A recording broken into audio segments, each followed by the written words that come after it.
Seorang guru adalah seorang pendidik. Pendidik ialah orang yang memikul tanggung jawab untuk membimbing. Pendidik tidak sama dengan pengajar, sebab pengajar itu hanya sekedar menyampaikan materi pelajaran kepada murid. Prestasi yang tertinggi yang dapat dicapai oleh seorang pengajar, apabila ia berhasil membuat pelajar memahami dan menguasai materi pengajaran yang diajarkan kepadanya. Tetapi seorang pendidik bukan hanya bertanggung jawab menyampaikan materi pengajaran kepada murid saja, tetapi juga membentuk kepribadian seorang anak didik bernilai tinggi. Untuk menjadi seorang pendidik yang baik, Imam Al-Ghazali menetapkan beberapa kriteria yang harus dipenuhi oleh seorang guru. Video ini merupakan kutipan yang diambil dari buku Abu Dinata, tahun 2000, halaman 95-99, ketika menjelaskan kriteria guru yang baik dari kitab Ihya Ulumuddin yang merupakan karya monumental Imam Al-Ghazali. Imam Al-Ghazali berpendapat bahwa guru yang dapat diserahi tugas mendidik adalah guru yang selain cerdas dan sempurna akalnya, juga guru yang baik akhlaknya dan kuat fisiknya. Dengan kesempurnaan akal ia dapat memiliki berbagai ilmu pengetahuan secara mendalam, dan dengan akhlaknya yang baik ia dapat menjadi contoh dan teladan bagi para muridnya, dan dengan kuat fisiknya ia dapat melaksanakan tugas mengajar, mendidik dan mengarahkan anak-anak muridnya. Selain sifat-sifat umum yang harus dimiliki guru sebagaimana disebutkan di atas, seorang guru juga harus memiliki sifat-sifat khusus atau tugas-tugas tertentu sebagai berikut. Pertama, jika praktek mengajar merupakan keahlian dan profesi dari seorang guru, maka sifat terpenting yang harus dimilikinya adalah rasa kasih sayang. Sifat ini dinilai penting karena akan dapat menimbulkan rasa percaya diri dan rasa tenteram pada diri murid terhadap gurunya. Hal ini pada gilirannya dapat menciptakan situasi yang mendorong murid untuk menguasai ilmu yang diajarkan oleh seorang guru. Kedua, karena mengajarkan ilmu merupakan kewajiban agama bagi setiap orang alim, berilmu, maka seorang guru tidak boleh menuntut upah atas jerih payahnya mengajar itu. Seorang guru harus meniru Rasulullah Shallallahu Alaihi Wasallam yang mengajar ilmu hanya karena Allah, sehingga dengan mengajar itu ia dapat bertakorup kepada Allah.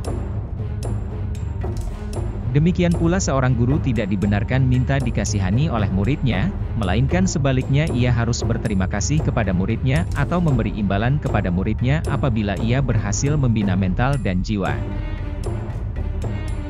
Murid telah memberi peluang kepada guru untuk dekat pada Allah Subhanahu wa Ta'ala. Namun hal ini bisa terjadi jika antara guru dan murid berada dalam satu tempat, ilmu yang diajarkan terbatas pada ilmu-ilmu yang sederhana, tanpa memerlukan tempat khusus, sarana dan lain sebagainya. Namun jika guru yang mengajar harus datang dari tempat yang jauh, segala sarana yang mendukung pengajaran harus diberi dengan dana yang besar, serta faktor-faktor lainnya harus diupayakan dengan dana yang tidak sedikit, maka akan sulit dilakukan kegiatan pengajaran apabila gurunya tidak diberikan imbalan kesejahteraan yang memadai. Ketiga, seorang guru yang baik hendaknya berfungsi juga sebagai pengarah dan penyuluh yang jujur dan benar di hadapan murid-muridnya.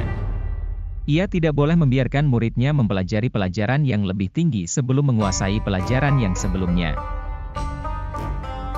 Guru yang baik juga tidak boleh membiarkan waktu berlalu tanpa peringatan kepada muridnya bahwa tujuan pengajaran itu adalah mendekatkan diri kepada Allah Subhanahu wa Ta'ala. Dan bukan untuk mengejar pangkat, status dan hal-hal yang bersifat keduniaan. Seorang guru tidak boleh tenggelam dalam persaingan, perselisihan dan pertengkaran dengan sesama guru lainnya.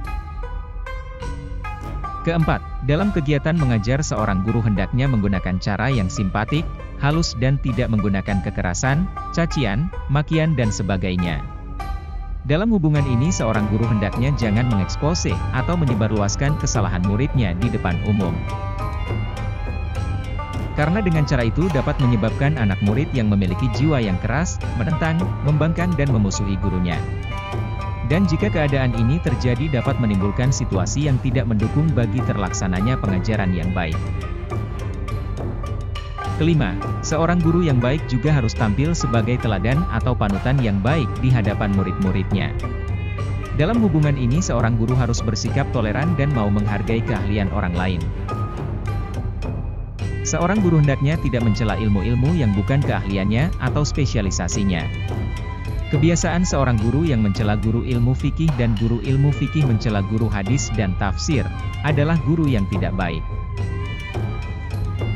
Keenam, seorang guru yang baik juga harus memiliki prinsip mengakui adanya perbedaan potensi yang dimiliki murid secara individual dan memperlakukannya sesuai dengan tingkat perbedaan yang dimiliki muridnya itu. Dalam hubungan ini, Al-Ghazali menasehatkan agar guru membatasi diri dalam mengajar sesuai dengan batas kemampuan pemahaman muridnya, dan ia sepantasnya tidak memberikan pelajaran yang tidak dapat dijangkau oleh akal muridnya, karena hal itu dapat menimbulkan rasa antipati atau merusak akal muridnya.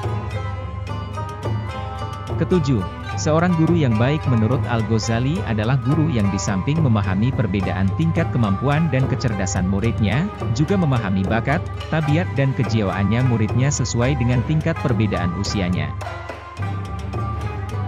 Kepada murid yang kemampuannya kurang, hendaknya seorang guru jangan mengajarkan hal-hal yang rumit sekalipun guru itu menguasainya.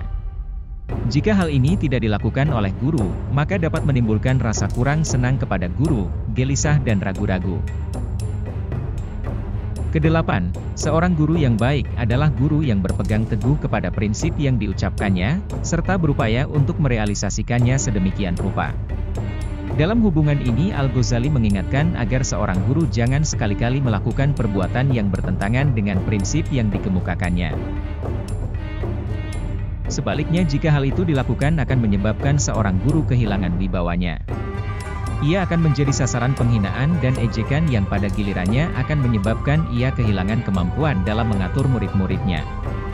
Ia tidak akan mampu lagi mengarahkan atau memberi petunjuk kepada murid-muridnya. Dari 8 sifat guru yang baik sebagaimana dikemukakan di atas, tampak bahwa sebagiannya masih ada yang sejalan dengan tuntutan masyarakat modern. Sifat guru yang mengajarkan pelajaran secara sistematik, yaitu tidak mengajarkan bagian berikutnya sebelum bagian terdahulu dikuasai, memahami tingkat perbedaan usia, kejiwaan dan kemampuan intelektual siswa, bersikap simpatik, tidak menggunakan cara-cara kekerasan, serta menjadi pribadi panutan dan teladan adalah sifat-sifat yang tetap sejalan dengan tuntutan masyarakat modern.